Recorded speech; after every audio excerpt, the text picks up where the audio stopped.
eu sou Mariana Riscala, uma mulher branca com olhos castanhos, cabelos castanhos longos e encaracolados, estou vestindo uma camisa jeans. Está começando mais uma edição do Consulta de Rotina, o videocast do United Health Group Brasil. O mês de setembro é dedicado à prevenção do suicídio, mas também busca trazer conscientização sobre a importância de cuidarmos da nossa saúde mental. Mas aí eu te pergunto, você sabe o que é realmente saúde mental? Hoje eu estou aqui ao lado da Amanda Misobata, coordenadora de Psicologia Hospitalar do Hospital Ipiranga Arujá, e da Tainá Bloá de Oliveira, nossa colega da comunicação interna, para falar sobre esse tema amplo que envolve nossas emoções, nossos pensamentos e muito mais. Sejam muito bem-vindas, obrigada pela presença, menina. Obrigada, Mari.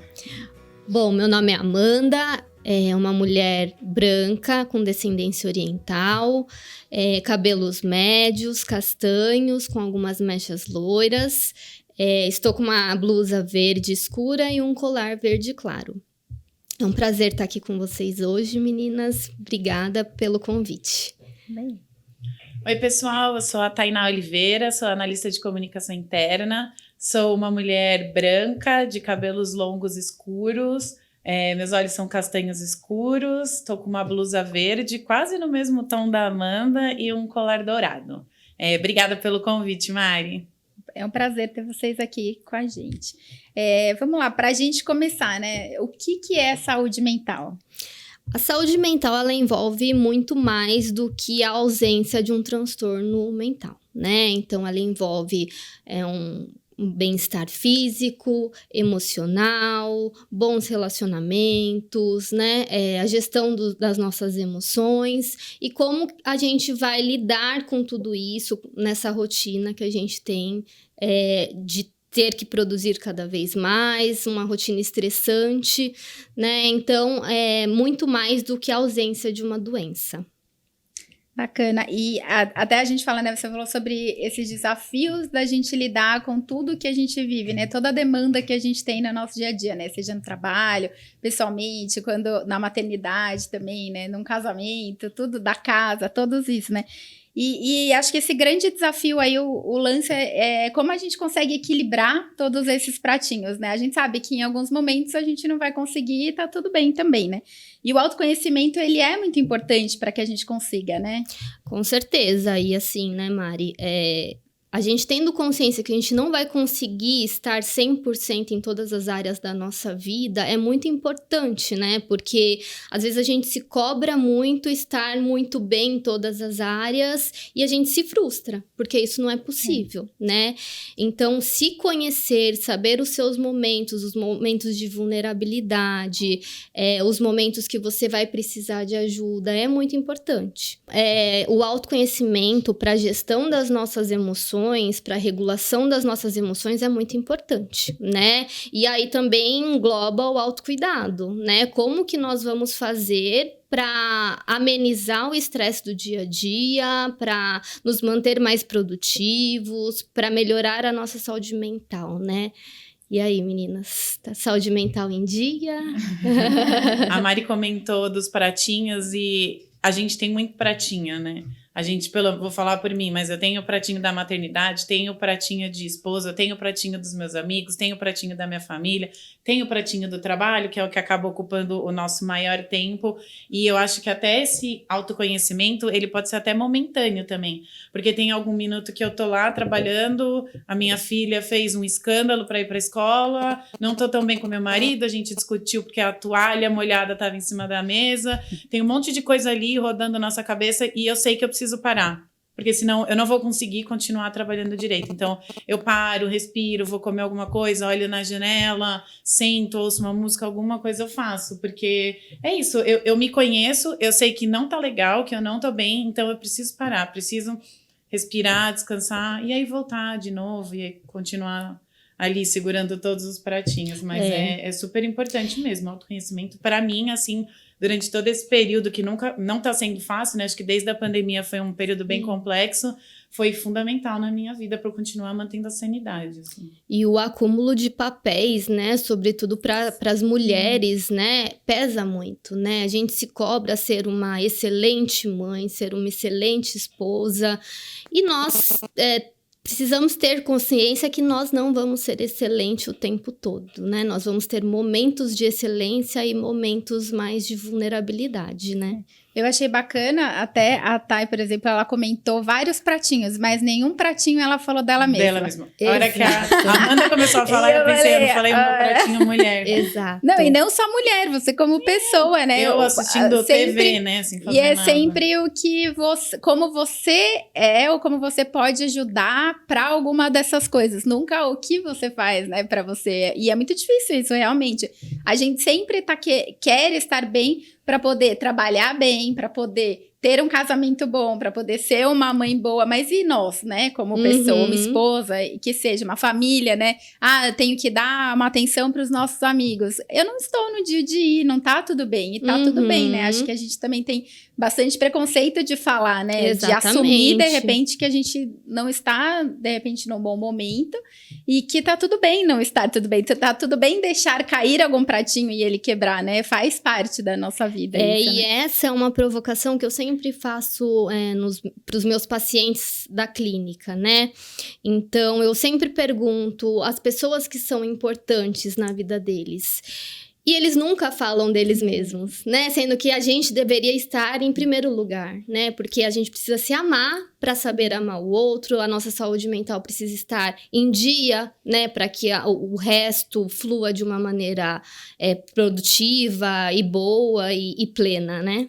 Na maternidade, a gente até aprende a frase, coloca a máscara antes em você, né? Sim, que é aquele, exato. Quando o avião tá caindo, isso, né? quando o avião tá em pane, alguma coisa, a máscara é sempre primeiro em você, depois nos outros. Porque acho que nem só na maternidade, né? Mas é muito importante porque você tem uma pessoa pequena dependendo de você. Sim. Só que é isso, a gente, quando não tem, de repente, uma criança, a gente tem a gente dependendo da gente. Então, se a gente não colocar a máscara na gente, a gente não vai conseguir ajudar ninguém. Eu aprendi muito isso também com diversas coisas, porque eu sou muito de ajudar os outros. Só que eu entendi que antes de ajudar os outros, eu preciso me ajudar. E quando eu tô me ajudando, né, cuidando de mim, me autoconhecendo... e você falou muito das emoções também, né? Como que não tem como a gente falar de autoconhecimento sem a gente falar das nossas emoções. Qual que é a importância da gente conseguir identificar o que a gente está sentindo? As emoções, são elas, né, que vão moldar nosso comportamento e vão ditar como a gente vai reagir às pressões do dia a dia. Então, se eu conheço a emoção que eu tô sentindo e eu sei que diante dessa emoção me gera um sentimento ruim, eu sei que eu vou me comportar de uma maneira talvez inadequada ou uma maneira disfuncional, né? Agora, se eu tô me sentindo bem emocionalmente, tenho um sentimento aí positivo, provavelmente eu vou esboçar comportamentos e sentimentos positivos no meu dia a dia, no meu trabalho, com meu filho, né? Vai muito do que eu tô sentindo e como eu faço para manejar, me regular, né? Me autorregular, na verdade. A gente fala também muito sobre inteligência emocional, né? E que às vezes a gente sabe que quando, sei lá, você tá trabalhando e de repente outra pessoa foi grossa com a gente. Então a gente trabalha muito aqui, né, até dentro da empresa, sobre a empatia, a compaixão, de você se colocar no lugar da outra pessoa. Então já tive casos que a pessoa foi muito grossa comigo e eu respirei fundo, eu falei, calma, pode ser que aquela pessoa não esteja num bom dia. E isso evitou um outro, né, uma outra briga, maior, um problema maior, que podia, e realmente, depois eu descobri que aquela pessoa não estava num bom dia. Então, assim, foi um exercício que eu consegui fazer, de parar, né, de respirar, o pausar a mente, né, pra gente conseguir entender o que tá acontecendo ali. E ter essa inteligência de, né, não ir, vou devolver na mesma moeda, não sou assim, por que eu devolveria, né, como a grosseria? Então, é entender também o outro, né, quando a gente consegue conhecer o outro, e é muito a gente falar da inteligência emocional, então se você fizer tudo isso, se cuidar, você não vai ter problemas. Não, a gente tem problemas, mas a gente aprende como reagir a eles, né, a como reagir, por exemplo, com o filho chorando e você não podendo, de repente, dar aquela... E tem até que lidar com culpa, né? Porque a gente brinca, né? Que nasce uma mãe, nasce uma culpa, né? Exato. E a gente conta que as pessoas também tenham inteligência emocional para quando a gente não estiver bem, né? A gente não conseguir fazer essa segurança toda, alguém faça pela gente, porque é cíclico, né? Um dia eu não vou estar bem, outro dia você não vai estar bem, outro dia você, por momentos externos, por motivos internos. A inteligência emocional envolve uma série de fatores, né? A empatia, a autorregulação, a gestão das emoções, né? E eu sempre costumo dizer, né? Não leve nada para o pessoal, né? Porque por trás de uma pessoa tá a vida dela, né? Sim. Nem sempre aquela pessoa tá num bom dia, às vezes aquela pessoa tá com algum problema em casa.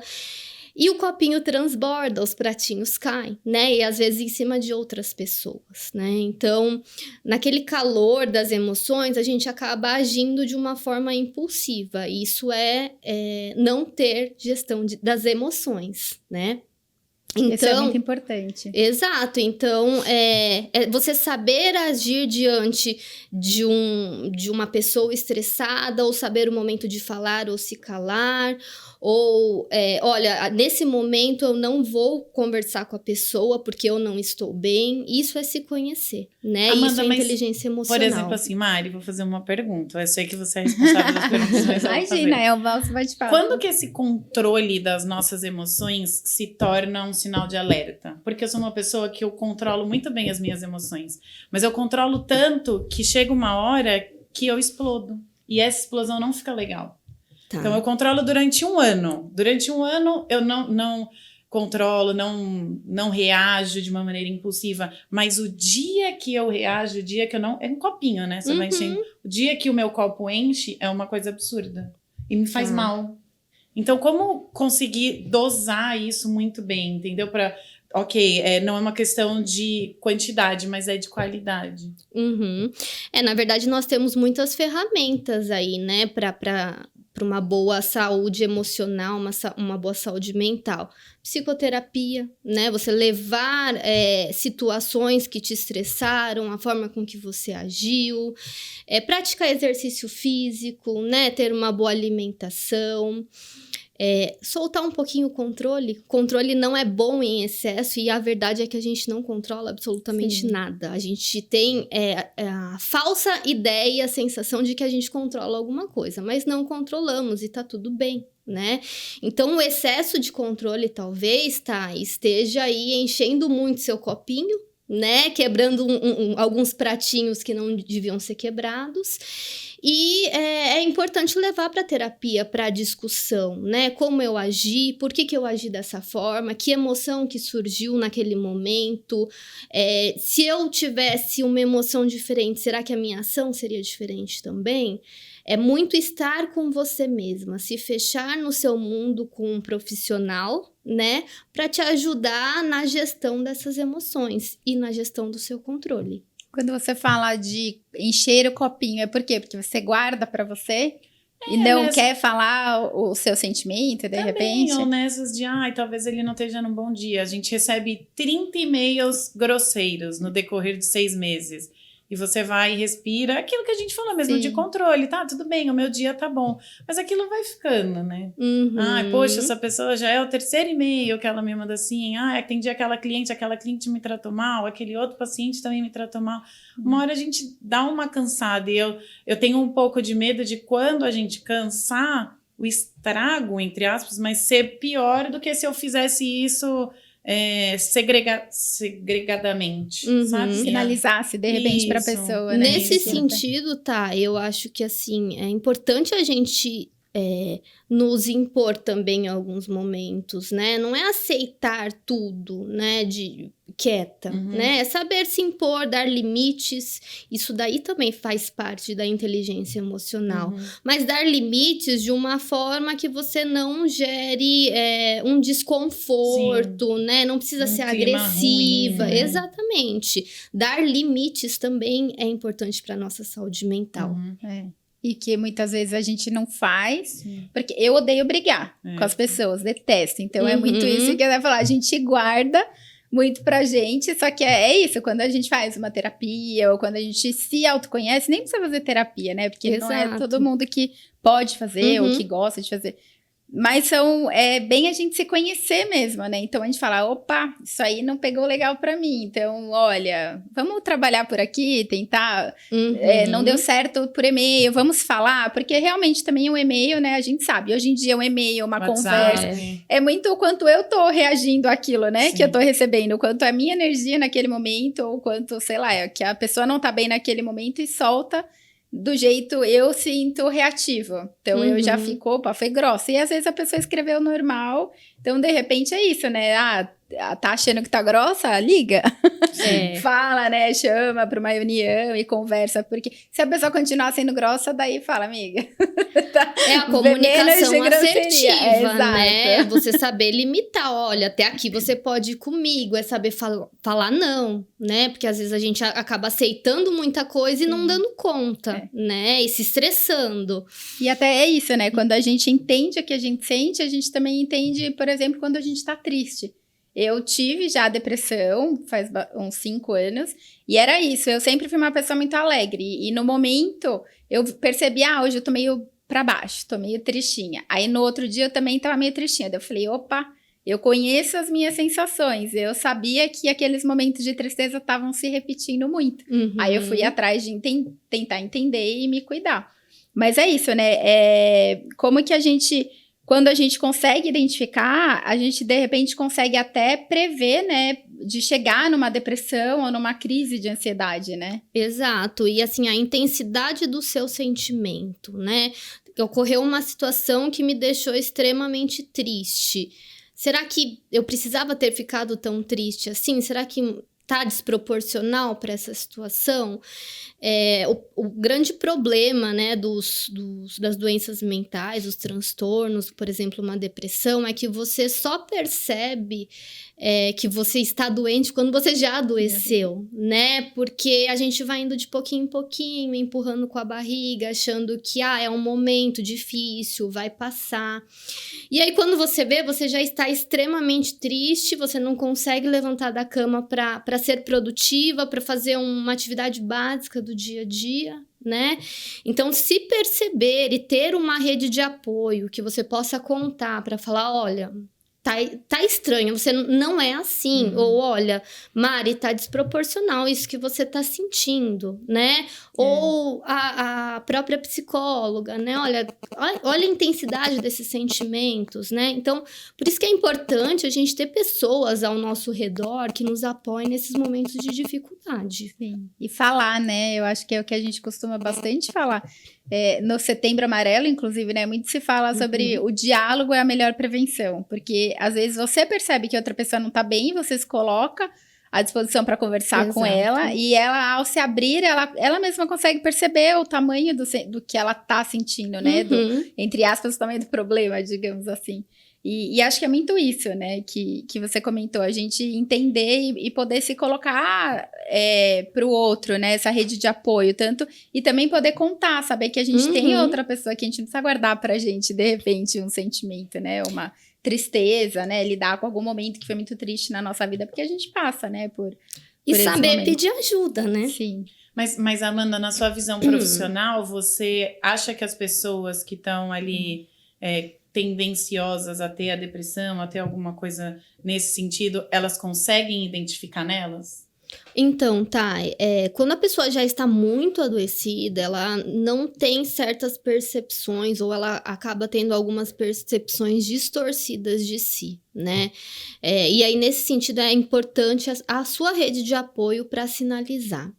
Agora, por exemplo, a Mari, ela conseguiu perceber que ela estava deprimindo, né? Ela estava no processo de adoecimento. Então, talvez ela não chegou ao extremo de um transtorno mental para buscar ajuda. Ela pediu ajuda enquanto ela estava no caminho do adoecimento. E aí que tá a importância de você saber, né, de você se conhecer, saber que você não tá no seu normal, que você tá muito triste, que tá tudo muito intenso, né?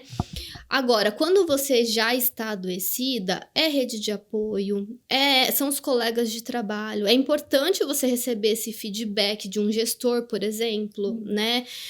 Um gestor, ele precisa saber como que é a personalidade daquela daquela pessoa que trabalha com ele, né? Olha, aquela pessoa não está no normal dela, ela tá muito agressiva, né? Então, é chamar, é conversar. E, óbvio, né, quem está no processo de adoecimento, conseguir identificar e saber o momento de pedir ajuda, né? Porque a gente também tem dificuldade de levantar a mão e falar, poxa, eu preciso de ajuda, a gente quer dar conta de tudo, a gente não se permite adoecer, né? A gente se cobra o tempo todo, né? Estamos num mundo, num mundo mais ansioso, o Brasil é um país mais ansioso do mundo, né? Então, nós já estamos num país que está adoecido. Então, a gente precisa dessa rede de apoio próxima, de amigos, de família. Você acha que o extremismo é um sinal ali de depressão? Porque você fala muito a palavra intenso. Sentimentos intensos. Você acha que o extremismo é um sinal? Com certeza. Nada, assim. Tudo que é extremo não é bom, né?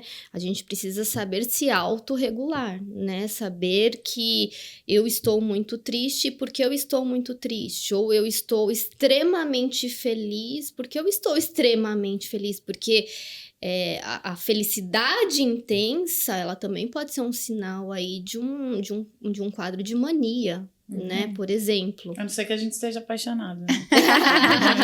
Extremamente. Exato.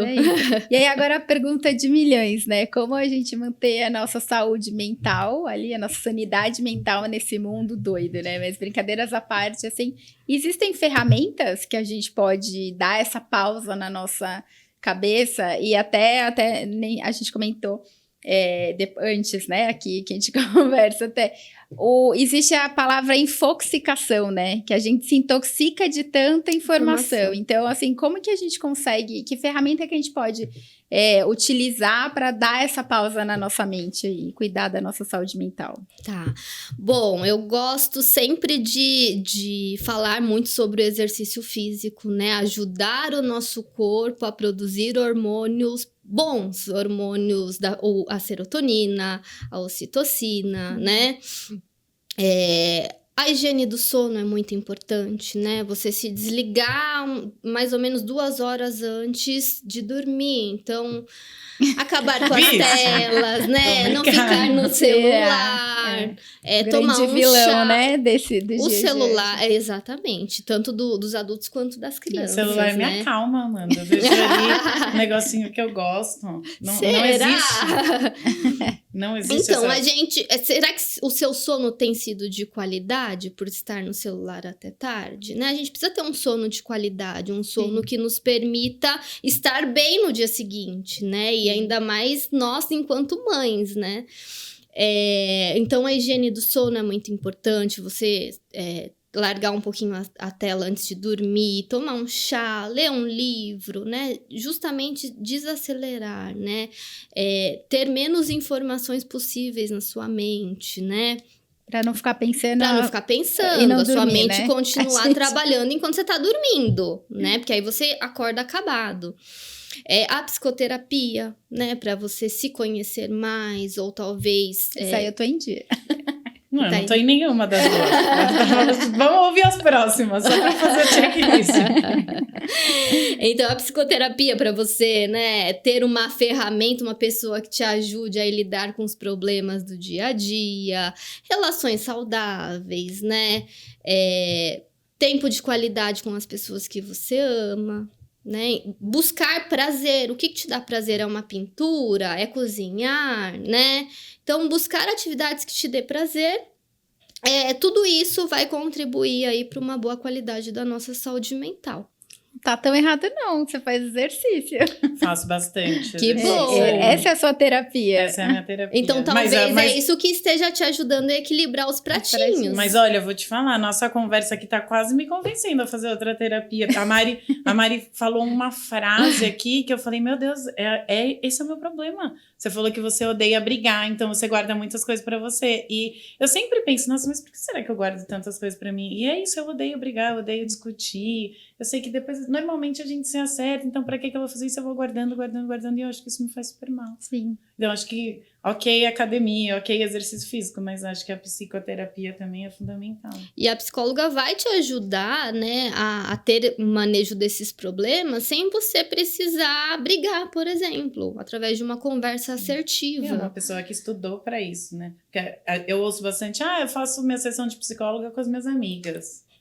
Mas também uma terapia, também é uma terapia, que foi o que você falou, terapêutico. tempo de qualidade com terapêutico. pessoas que você ama, mas Sim. não é um profissional ali, né, te ouvindo, sabendo o que tem que fazer pra você ali refletir sobre o que tá acontecendo na sua vida, é diferente. E aí acho que é até importante falar, né, a diferença da psicoterapia com atividades terapêuticas, né? Isso que eu falei de ler um livro, cozinhar, essas atividades que te dão prazer são terapêuticos e ajudam na nossa saúde mental. A psicoterapia é a ajuda de um profissional, psicólogo, né, que justamente estudou para te ajudar no manejo das emoções, dos comportamentos, né? E até tem muita coisa científica, né? Que às vezes é Sem do cérebro e dúvidas. vai precisar de um psiquiatra, né? De algum remédio. Exato. Também, né, é importante falar. E eu acho que a saúde mental a gente sempre falou muito, mas eu tenho a impressão, não sei vocês, mas que depois da pandemia isso foi muito mais falado. Ampliou o cuidado, né? O olhar para esse cuidado. E eu acho que isso também, obviamente, interferiu na gente, a pandemia, mas também nas crianças, né? A gente percebe que não foram para a escola, não tinham as suas rotinas, né? Ficava em casa, mudou totalmente a rotina. O quanto que é importante a gente olhar para a saúde mental, o que a gente pode fazer, se é que a gente pode fazer desde criança. Então, tem uma criança, como eu posso cuidar dessa saúde mental desde a infância? É possível? Com certeza, né? Principalmente quando a gente pensa que a qualidade da saúde mental dos pais está diretamente relacionada à qualidade de saúde mental das crianças, né? Então, se eu tô muito triste, se eu estou adoecida, eu não vou ter um tempo de qualidade com meu filho. Talvez eu fique mais agressiva na forma de falar com meu filho, mais impaciente, né? E a criança, ela vai também se comportar da forma com que os pais se comportam com ela, né? A gente viu aí muita criança adoecendo na pandemia, né? Tendo transtornos mentais, justamente por essa quebra de rotina. A rotina é muito importante para a criança. Então, do dia para a noite, a criança tinha uma rotina de acordar, ir para a escola, horário de almoçar, horário de fazer a lição de casa, de dormir. E, de repente, ela já não tinha mais nada disso, né? E estava aí, e vendo os pais também sem rotina, né? Os pais dentro de casa, presos, preocupados. E para ela, quando ela tá dentro de casa, ela brincava, né? Como que ela vai continuar dentro de casa e ainda tem que estudar, né? Como é que... Então, imagina, né? Ter esse manejo, né? Os pais ter esse manejo com os filhos dentro de casa, né? E a criança sentindo tudo e se preocupando também com tudo que está acontecendo. Mas eu acho que principalmente a saúde mental dos pais, né? Ela precisa estar íntegra, né? Ter tempo de qualidade, levar as crianças para sair, para brincar ao ar livre, né? Tirar um pouco das telas, né? Você falou, né? Do excesso de informação, né? A gente vê muitas crianças muito tempo com tela, não se divertindo de outras formas, brincando, né? Então, acredito que é isso, né? Primeiro é fazer uma rotina para aquela criança. Segundo, a qualidade de saúde mental dos pais. E eu falo desde a gestação, né? A mãe, quando ela está gestando aquela criança, ela já precisa saber trabalhar essas emoções para que tenha uma gestação tranquila, para que a criança nasça num lar tranquilo, né? Num lar saudável. As emoções dela ou as cobranças e as expectativas dela em cima da criança, né? Exatamente, Mari. Acho que é isso. E como você cuida dessa pequena? Com relação fazer tudo isso que você está falando, Amanda. Às vezes é difícil, foi o que eu falei. Tem dia que a gente foi viajar esse final de semana e ela ficou, né? Ficou com a minha mãe. E quando a gente voltou, foi assim, difícil. Ela tava bem manhosa, chorando bastante. Mas é isso, é respirar, não tem muito o que fazer, né? Você tem que manter a calma, você tem que pensar, você tem que levar em consideração. Minha filha tem 1 ano e 9 meses. Então, ela é bem pequenininha, a gente tenta fazer essa rotina para ela. Às vezes vai sair, claro. A gente também, vai dormir na casa da avó. Não vou exigir que a avó siga a rotina, porque eu acho que o ganho da interação com a avó ali, daquele carinho, cuidado, vale mais a pena do que manter a rotina. Sem dúvida. Mas a gente sempre tenta ali fazer a rotina dela, tá bem para receber ela. Às vezes a gente tá cansado, tá exausto, mas são ali poucos momentos que a gente tá com ela, né? Ela vai pra escola, a gente tá trabalhando. Então, são ali 4 horas do dia que você tá integral cuidando dela. Poxa, dedica essas 4 horas, né? Olha a TV outra hora, pensa no trabalho outra hora, olha o WhatsApp outra hora. E isso que você falou é muito importante, né? A criança, ela não vai seguir a rotina de segunda a segunda, de domingo a domingo, né? Mas, por exemplo, a criança saiu da rotina e teve aí uma mudança de comportamento, é você saber identificar a mudança de comportamento do seu filho e saber de onde vem, né? Eu também tenho um bebê de 1 ano e 5 meses. É muito difícil e a gente vê o quanto eles sentem qualquer mudança no ambiente, né? Seja ambiente da casa da mãe para a casa da avó, ou seja, uma mudança aí de horário de sono, né?